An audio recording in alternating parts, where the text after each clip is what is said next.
السلام علیکم۔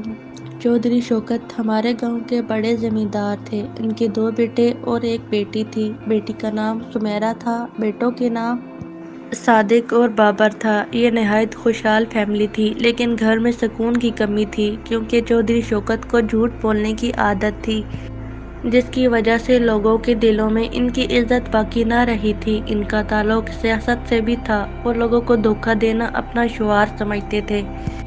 چودھری کے تینوں بچے نہایت سیدھے سادے اور خوبصورت تھے۔ صادق اور سمیرہ کو انہوں نے اسکول میں داخل تو کرایا مگر وہ مڈل سے آگے نہ پڑھ سکے۔ ابھی وہ کم سن ہی تھے کہ ان کی شادیاں کر دی گئیں۔ چونکہ بابر چھوٹا تھا اور اس کے ہم عمر لڑکے پڑھنے جاتے تھے، لہٰذا اسے بھی اسکول جانے کا شوق ہو گیا۔ تب والدین نے اس کو اسکول بھیجنا شروع کر دیا۔ بابر بہت مہذب اور با اخلاق تھا، اپنی ماں سے پیار کرتا تھا، والدہ کا ہاتھ بٹاتا اور گھر میں لڑکیوں کی طرح کام کرتا تاکہ ماں سکھی ہو، کیونکہ بھابھی تو علیحدہ گھر میں رہتی تھی۔ میٹرک پاس کرنے کے بعد باپ نے اسے شہر کے کالج میں داخل کرا دیا، جہاں وہ ہاسٹل میں رہنے لگا۔ یہیں سے معاملہ غلط سمت اختیار کر گیا۔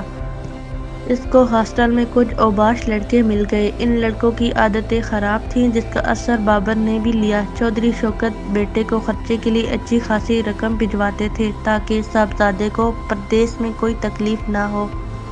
جب پیسہ وافر دیکھا تو اوباش لڑکوں نے اسے گھیرا۔ وہ اس سے خوب کھاتے پیتے۔ جب رقم ختم ہو جاتی وہ باپ کو فون کرتا اور اگلے روز ہی مزید رقم مل جاتی۔ ساری خرابی کی جڑ دولت کی فراوانی ہوتی ہے۔ باپ نے کبھی یہ نہ پوچھا کہ بیٹے اتنی رقم تم کو کیوں چاہیے اور کس لیے چاہیے۔ شہر کی کچھ منچلی لڑکیاں دولت مند سمجھ کر اس کو لفٹ دیتیں اور بیوقوف بناتیں، کچھ کو وہ خود بیوقوف بناتا تھا۔ بس دن یوں ہی گزرتے جا رہے تھے۔ گاؤں میں اس کا ایک دن بھی جی نہ لگتا۔ اگر والدین بلاتے تو 2 دن بعد ہی شہر جانے کو تیار ہو جاتا تھا۔ ماں کہتی اتنے روز بعد آئے ہو، کچھ دن تو رہو، لیکن جہاں رہنا گویا کنویں میں رہنے جیسا تھا۔ ماں شہر کی رونقیں کیسی ہوتی ہیں یہ تم کیا جانو۔ اس نے ہاسٹل چھوڑ کر ایک کرائے کا مکان لے لیا۔ سارا وقت دوست برجمان رہتے، خانسامہ کھانا پکاتا اور وہ کھاتے تھے، ہلا گلا کرتے اور دوست لڑکیوں کو یہاں لاتے تھے۔ ان کے ایسے ہی کارنامے تھے کیونکہ بابر کے سارے دوست بگڑے ہوئے گھرانوں کے تھے۔ وہ میرا خالہ زاد تھا۔ بچپن میں امی اور خالہ کا یہی خیال تھا کہ میری شادی اس کے ساتھ ہوگی۔ اسی خیال کو میں نے اپنا خواب بنائے رکھا۔ بابر کے تصور میرے ذہن میں راسخ ہو گیا۔ اب اس کے سوا میں کسی اور کی ہو جانے کا نہیں سوچ سکتی تھی۔ میں گاؤں کی لڑکی تھی، لہٰذا میری سوچیں محدود اور آزادی کم تھی۔ میں اس کے تصوراتی جال سے آزاد نہ ہو سکتی تھی جو بچپن میں بنا گیا تھا۔ اس گھڑی کا انتظار کر رہی تھی جب وہ شہر سے اپنی تعلیم مکمل کر کے آ جائے، پھر ہماری شادی ہو۔ پھر ایک روز میں نے سنا کہ امی جان پھوپھو سے کہہ رہی تھیں تم اپنے بیٹے کے لیے نیلم کا رشتہ لے لو۔ میں بابر سے اس کو نہیں بیانا چاہتی کیونکہ سنا ہے کہ وہ شہر جا کر بہت آوارہ ہو گیا ہے۔ میرے دل میں دھماکہ سا ہوا اور جب امی جان نے پھوپھی کے بیٹے کا نام لیا تو میں نے اس کے ساتھ شادی کرنے سے صاف انکار کر دیا۔ میں نے کہا امی جان میں شادی کروں گی تو صرف بابر سے، اس کے سوا کسی سے نہیں کروں گی، کیونکہ آپ اور خالہ بچپن سے یہی کہا کرتی تھیں کہ ہم نیلم کی شادی بابر سے کریں گے۔ یہ خیال اب میں نہیں بدل سکتی۔ امی جان نے مجھے بہت سمجھایا کہ وہ تمہاری بچپن کی بات تھی، لیکن اب معاملہ الٹ گیا ہے۔ بابر عیاش دوستوں میں اٹھتا بیٹھتا ہے اور وہ بہت بدل گیا ہے۔ تم اس کے ساتھ کبھی خوش نہ رہ سکو گی۔ امی کی باتوں کا کوئی اثر نہ ہوا اور میں بدستور ضد پر اڑی رہی کیونکہ میں اب بابر کے خیال سے بے وفائی نہیں کر سکتی تھی۔ ماں خاموش تو ہو گئیں لیکن وہ چپکے چپکے میرے لیے رشتے تلاش کرنے لگیں۔ مجھے ان کی سرگرمیوں کا پتہ تھا، تبھی میں نے براہ راست بابر کی امی سے بات کی۔ خالہ نے بابر سے کہا کہ تعلیم مکمل ہوتے ہی ہم تمہاری شادی نیلم سے کر دیں گے۔ میں کسی جاہل لڑکی سے نہیں بلکہ شہر کی پڑھی لکھی سے شادی کروں گا، اس نے ماں کو جواب دیا تھا۔ خالہ نے اسے سمجھایا کہ نیلم گاؤں کی لڑکی صحیح مگر وہ سیدھی سادی ہے، پھر کئی مربع زمین کی مالک ہے۔ مگر بابا نہ مانا۔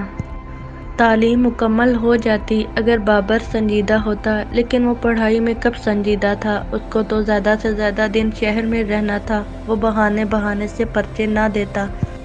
ادھر باپ کو سیاست میں ناکامی کا منہ دیکھنا پڑا، کافی زمین فروخت کر کے وہ بھی الیکشن نہ جیت سکے۔ ادھر بیٹے کی تعلیم کا خواب مکمل کرنے کی خاطر زمین بیچ کر اس کو رقم بھجواتے رہے، یہاں تک کہ زمین کا کافی حصہ فروخت کر دیا گیا۔ اب تھوڑی سی گزارے لائق زمین باقی رہ گئی۔ ادھر بابر نے شہر میں ایک ایسی لڑکی سے چکر چلا رکھا تھا جو گاؤں سے پڑھنے آئی تھی اور 5 بھائیوں کی اکلوتی بہن تھی۔ جب اس لڑکی کے بھائیوں کو پتہ چلا تو انہوں نے بابر کے والدین سے صاف کہہ دیا کہ اگر بابر ہماری بہن کے ساتھ کہیں نظر آیا تو ہم اسے گولی مار دیں گے۔ اپنے بیٹے کو سمجھا لو، کل ہم سے گلہ مت کرنا۔ بابر کب باز آنے والا تھا؟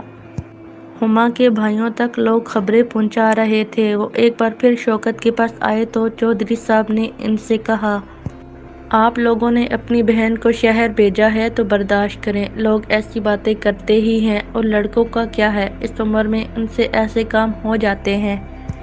ہما کے بھائیوں کو چودھری کی یہ باتیں اور کھل گئیں۔ وہ دھمکیاں دے کر چلے گئے تو چودھری صاحب شہر آئے اور بیٹے کو سمجھایا کہ ہما نامی لڑکی سے شادی کا خیال دل سے نکال دو، اس کے بھائی تمہاری جان کے در پہ ہیں، میں یہ شادی نہ ہونے دوں گا۔ جب باپ گاؤں واپس چلا گیا تو بابر نے گھر بدل لیا، ایک دوسرا کرائے کا مکان لے لیا جس کا پتہ اس نے کسی کو نہ بتایا۔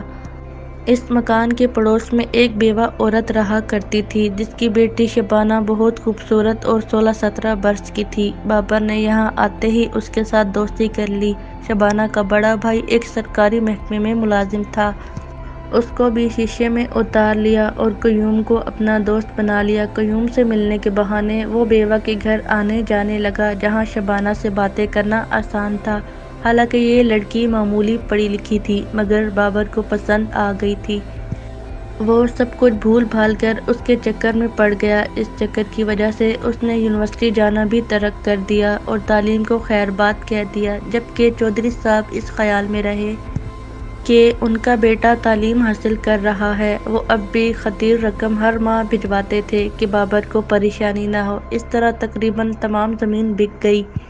ایک دوست نے بابر کی ماں کو جا کر بتایا کہ آپ کے بیٹے نے یونیورسٹی چھوڑ دی ہے اور شبانہ نامی لڑکی کے ساتھ وقت ضائع کر رہا ہے، آپ لوگ اس کو رقم بھجوانا بند کر دیں۔ والدین کو پتہ چلا تو سکتے میں آ گئے۔ خالہ جان نے فون کر کے بابر کو گاؤں بلوایا اور کہا کہ تم کسی لڑکی کے چکر میں پڑے ہو، ہم ہرگز اسے بہو نہ بنائیں گے، یہ یاد رکھنا۔ کیا نیلم اس سے بری ہے؟ بابر باضد رہا کہ شہر چلیں اور شبانہ کا رشتہ مانگ لیں، مجھے شادی اسی سے کرنی ہے۔ ماں شہر آ گئی مگر شبانہ کے گھر جا کر رشتہ مانگنے کے بجائے ان لوگوں کی خوب بےعزتی کی تاکہ وہ ان کے بیٹے کا خیال دل سے نکال دیں۔ خالہ جان بابر کے پاس ہی رہنے لگی تاکہ شبانہ وہاں نہ آنے پائے، لیکن ایک رات شبانہ بابر کے کمرے میں بیٹھک کے اندر آ گئی تو خالہ جان نے دیکھ لیا۔ وہ اسی وقت جا کر لڑکی کی ماں اور بھائی کو بلا لائیں۔ وہ لوگ شبانہ کو مارتے ہوئے گھر لے گئے اور بھائی نے اس لڑکی کو اتنا مارا کہ نیل پڑ گئے۔ 2 دن تک وہ بستر سے اٹھ نہ سکی۔ اس واقعے سے بابر سخت برہم ہوا۔ وہ ماں سے روٹھ کر گھر سے چلا گیا۔ اس نے ایک جنرل اسٹور پر نوکری کر لی اور وہاں رہنے لگا۔ اس دوران اس نے کسی طرح شبانہ سے دوبارہ رابطہ کر کے اس کو گھر سے بھاگ آنے پر آمادہ کیا۔ اپنی کار فروخت کر دی اور شبانہ کو لے کر اپنے دوست کے گھر رہنے لگا۔ ماں نے مایوس ہو کر گھر کو تالا لگا دیا اور واپس گاؤں آ گئی۔ ادھر دوست نے شبانہ اور بابر کا نکاح کرا دیا۔ اس واقعے سے محلے والوں کی نظروں میں قیوم اور اس کی ماں کی بھی کوئی عزت نہ رہی۔ وہ محلہ چھوڑ کر دوسری جگہ چلے گئے۔ جب ہم لوگوں کو پتہ چلا کہ خالہ جان شہر سے افسردہ آ گئی ہیں اور بابر نے شادی کر لی ہے تو ہم ان کے گھر گئے۔ وہ مجھے گلے سے لگا کر خوب روئیں کہ ہائے، میں نے تو تم کو بہو بنانے کے خواب دیکھے تھے، یہ کیا ہو گیا؟ چودھری شوکت بہت زیادہ غصے میں تھے۔ وہ شہر گئے اور 15 روز کی تلاش کے بعد بابر اور شبانہ تک پہنچ گئے۔ انہوں نے خود ہی دونوں کو پولیس کے حوالے کر دیا کیونکہ شبانہ کے ماموں نے بابر پر اغوا کا پرچہ درج کرا دیا تھا۔ اس کو جیل ہو گئی۔ شبانہ کو بھی زنانہ جیل بھجوا دیا گیا۔ جیل میں ماں بیٹی سے ملنے گئی۔ شبانہ نے ماں اور ماموں سے ملنے سے انکار کر دیا۔ تب ماں نے اس کو خوب بددعائیں دیں کہ جیسا تو نے ہم کو برباد کیا ہے، خدا کرے تو بھی کبھی آباد نہ ہو۔ یہ مقدمہ 4 ماہ چلتا رہا اور فیصلہ چودھری شوکت اور بابر کے حق میں ہو گیا، کیونکہ شبانہ نے ان کی حمایت میں بیان دیا تھا۔ چودھری صاحب یعنی میرے خالو جان بابر اور شبانہ کو لے کر گھر آ گئے اور یہ لوگ گاؤں میں زندگی گزارنے لگے۔ کچھ دن تو اچھے گزرے، پھر شبانہ اور خالہ جان میں جھگڑا رہنے لگا، کیونکہ خالہ نے ابھی تک شبانہ کو بطور بہو دل سے قبول نہ کیا تھا۔ وہ چاہتی تھیں کہ کسی طرح یہ لڑکی ہمارے گھر سے چلی جائے۔ وہ ہر وقت شوہر اور بیٹے کے کان بھرنے لگی۔ نوبت مار پیٹ تک آ گئی۔ اب شبانہ سوچتی کہ اس نے بہت غلط فیصلہ کیا تھا، کیونکہ اب وہ گھر واپس جا سکتی تھی اور نہ بابر کے گھر والے اس کو قبول کرتے تھے۔ شادی کو 5 ماہ ہو چکے تھے۔ شبانہ ماں بننے والی تھی، لہٰذا بابر نے شبانہ کا ساتھ دیا اور ماں باپ کو چھوڑ کر بیوی کے ساتھ ہو لیا اور علیحدہ گھر میں جا بسا۔ جب بیٹے کو ہاتھ سے جاتا دیکھا، خالہ شبانہ کے گھر گئیں، اس کو منایا اور کہا کہ میں تم کو بہو جیسی شان دوں گی، تم ایک بات مان لو، نیلم اس کی بچپن کی منگیتر ہے، ہم اس کو نہیں چھوڑ سکتے، تم اس کی شادی نیلم سے ہونے دو، وہ تمہاری بہن بن کر رہے گی۔ مگر یہ شرط شبانہ نے قبول نہ کی۔ ماں نے بابر کو بھی سمجھایا کہ اب تم کنگال ہو گئے ہو، کوئی نوکری بھی نہیں ہے، کیسے گزارا کرو گے؟ بہتر ہے کہ نیلم سے نکاح کر لو، وہ کئی مربوں کی مالک ہے اور تمہاری خاطر کہیں اور شادی نہ کرنے کا عہد کر چکی ہے، اس کی زندگی برباد نہ کرو، اسی میں تمہاری بھلائی ہے۔ یہ رمضان المبارک کا مہینہ تھا جب شبانہ نے ایک پیاری سی بچی کو جنم دیا۔ اس رات بابر گھر پر نہیں تھا۔ 4 روز بعد جب وہ آیا تو بچی کو دیکھ کر شفقت سے دل مہمور ہو گیا۔ وہ اس سے پیار کرتے نہ تھکا۔ وہ والدین کے پاس گیا، ان کے قدموں میں بیٹھ کر معافی طلب کی اور کہا کہ آپ کی پوتی ہوئی ہے، آ کر اس کو دل سے لگائیے۔ والدین اس کے ساتھ آ گئے اور پوتی کو پیار کیا، بہو کو ساتھ لے آئے۔ 5 ماہ خیریت سے گزر گئے۔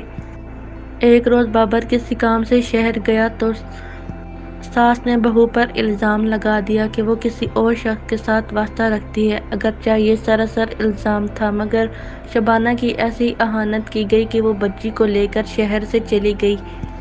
جب بابر گھر آیا، شبانہ اور بیٹی کو نہ پایا۔ ماں سے پوچھا، وہ دونوں کدھر ہیں؟ ماں بولی، مجھ سے کیا پوچھتے ہو، جاؤ اور جا کر گاؤں کے لوگوں سے پوچھو، سب کو پتہ ہے کہ شبانہ تمہارے جانے کے بعد کسی سے ملنے دریا کے کنارے گئی تھی۔ لوگوں نے کئی بار پہلے بھی اس کو کسی کے ساتھ دیکھا تھا، وہ شرم سے نہیں بتاتے تھے، لیکن اب وہ چپ نہیں رہ سکے۔